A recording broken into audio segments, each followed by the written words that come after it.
بسم الله الرحمن الرحيم. معكم مدرب وليد جنان. دلوقتي هنتعلم ازاي نعمل اكونت على السيرش بورد. اول خطوه عندنا احنا بندخل نكتب www.searchboard.com، بيفتح لنا الصفحه الرسميه بتاعت موقع السيرش بورد. موقع السيرش بورد هو الموقع الخاص بالامتحانات الخاصه بشركه مايكروسوفت. اول حاجه بندوس على ريجستر، ده لو انا لسه هعمل اكونت جديد. بيفتح معانا الصفحة دي. بنختار أول حاجة اللغة، سواء حضرتك عايز تعملها انجليش أو تعملها عربي حسب اللغة اللي حضرتك عايز تعملها، بس طبعا يفضل إن احنا نعملها انجليش. تاني حاجة بعد كده، تاني خطوة بنختار الدولة، بنختار مصر. بنعلم هنا على سيرت بورت برايفسي ستيتمنت إن احنا موافقين على قواعد وشروط الموقع. بنحدد هنا بعد كده نكتب العلامة اللي هي مكتوبة دي C52MAQ زي ما مكتوب بالظبط، وندوس نيكست. نفتح لنا الصفحة دي. هنا نسجل البيانات.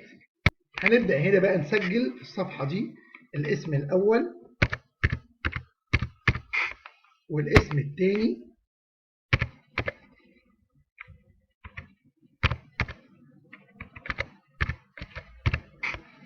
والاسم الثالث. اللي احنا هنكتبه هنا هو اللي هيظهر على الشهادة. عايز تظهره ثلاثي اكتب ثلاثي، عايز تظهره رباعي تعالى في الاسم الأخير وزود الاسم الرباعي. وبعد كده بتسجل تاريخ الميلاد، اليوم، الشهر، السنة.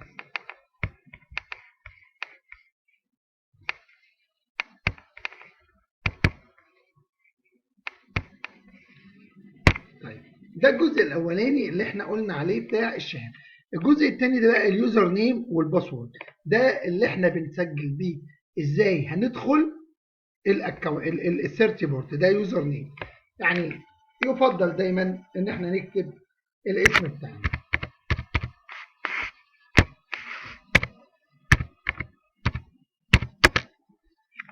بنعمله من غير سبيس، من غير مسافات، ونشوف هو هيقبله ولا ما هيقبلوش. ما قبلوش ليه؟ لان في واحد بنفس الاسم ده موجود قبل كده. طيب نرجع نعمل اسم غيره.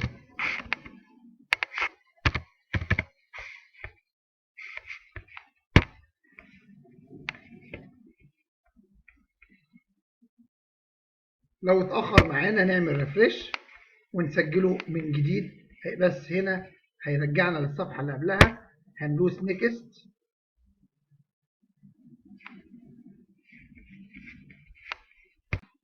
غيرنا هنا، كتبنا يوزر نيم لحد ما هو يقبله، وبعدين نعمل باسورد اللي حضرتك عاوز تسجله بنفسك، اي رقم معين، حاجة تكون حضرتك متعود عليها. ونرجع هنا يجي لنا ده حاجة اسمها سؤال الأمان، السكيورتي كويستشنز. بتختار أي سؤال أمان من الموجودين دول. مثلا هنا هو بيقول أنت في أي مدينة ولدت، بتكتب اسم المدينة اللي حضرتك اتولدت فيها. تاني سؤال هنا بيقول لك what is your grandfather name، مثلا جدك اسمه ايه. طبعا حضرتك بتختار، مش شرط السؤال ده، بتشوف الأسئلة المناسبة ليك وتجاوبها. هنا الصفحة الثالثة لينا بيطلب منك ايميل، اي ايميل.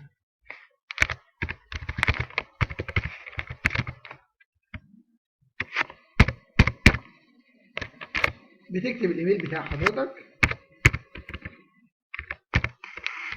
لازم يكون ايميل سليم. تكرره تاني.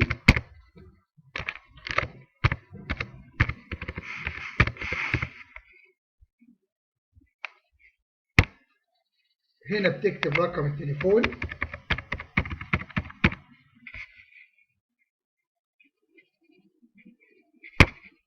وهنا بتكتب رقم البطاقة.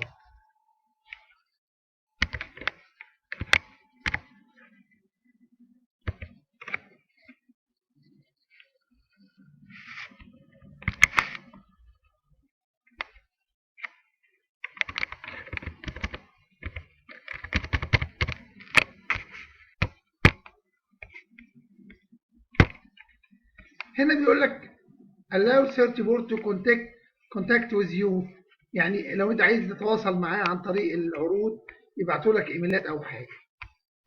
وهنا بنكتب العنوان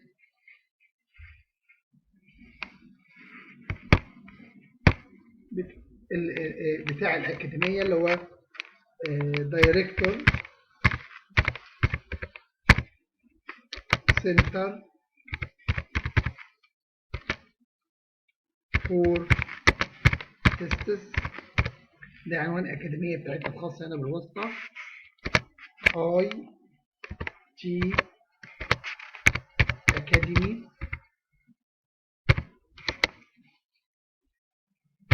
بني سويف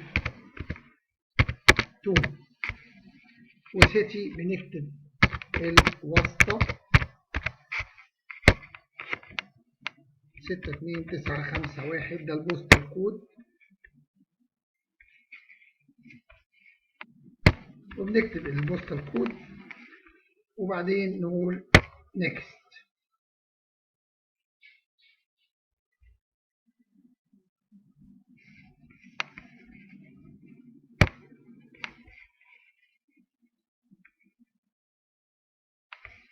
بيقلب معانا على خلاص، ده الجزء الأخير في التسجيل.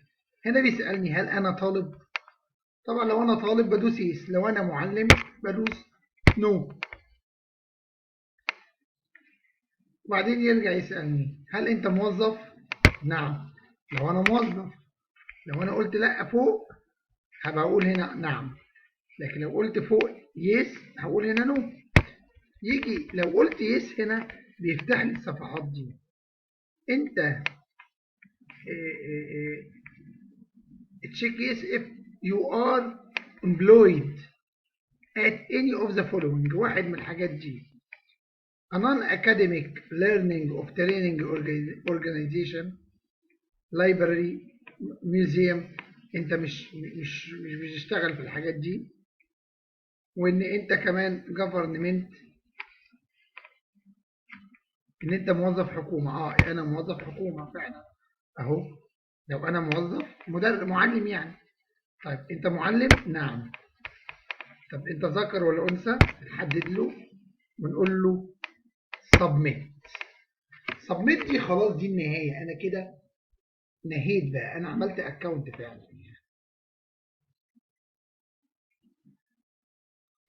انا مستني هو بس دلوقتي ان هو كده اهو. قلنا اوكي سبميت. هو بيعمل دلوقتي انشاء الحساب. بيقول لي the last step has already been، عشان دوست مرتين فهو بيقول لي انت الخطوه دي اتنفذت يعني. بيسالني انت هتخش امتحان دلوقتي؟ مثلا طبعا دلوقتي او مش دلوقتي علم عليها عشان احنا هنسجل بعد كده امتحانات، لكن ما تعلمش على الثانيه دي. الثانيه اللي هي register to become a proctor، دي اللي هم بيبقوا شغالين في الأكاديمية نفسها، عشان بيبقى يجي لهم حاجة زي اللي هي الفاوتشرات وكده. بندوس نيكست.